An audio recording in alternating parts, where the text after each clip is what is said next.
ఇక్కడ ఒక తప్పు జరిగింది, ఆ తప్పుని సరిచేసి దాన్ని మంచి దారిలోకి మార్చేది ఎవరు? సంఘంలో ఉన్న మనుషులు. వాళ్ళు ఏం చేస్తున్నారు? ఆ తప్పు చేసిన ఇంకా తప్పు, ఇంకా తప్పు, ఇంకా తప్పు చేయమని ప్రోత్సహిస్తున్నారు. దానివల్ల ఈ రోజు క్రిమినల్స్ అనేది ఎక్కువైపోయింది. Next, easy money. ఎవరికి ఈ రోజుల్లో కష్టపడటం ఇష్టం ఉండట్లా.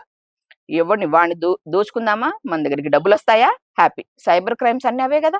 అవును మేడం. ఫోన్ చేస్తారు. అసలు కనీసం మన వాళ్ళకి అవగాహన ఎంత తక్కువగా ఉందంటే, పోలీసోడు ఫోన్ చేసి నిన్ను అరెస్ట్ చేయడానికి వస్తాను, డిజిటల్ అరెస్ట్ అంటే భయపడిపోయి డబ్బులు కడుతున్నారు. అసలు పోలీసులు డిజిటల్ అరెస్ట్ చేస్తారా, చెయ్యరా, చేసే అవకాశం ఉందా లేదా?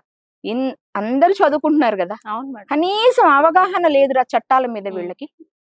ఇట్లా కూడా తయారవుతున్నారు. ఫ్రీ మనీకి కూడా తయారయ్యి ఈ క్రిమినల్స్ తయారవుతున్నారు. సైబర్ క్రైమ్స్ ఎక్కువ అవే. ఇప్పుడు ఎక్కువ కాన్సన్ట్రేషన్ అంతా పోలీస్ వాళ్ళు చేస్తుంది సైబర్ క్రైమ్స్ అనేది.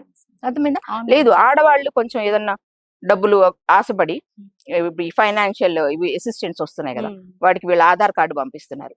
దానిలో నుంచి వాళ్ళ ఫోటోని డౌన్లోడ్ చేస్తారు, వాళ్ళ ఫోన్ నెంబర్ ని తీసుకుంటారు, ట్రాప్ చేస్తారు.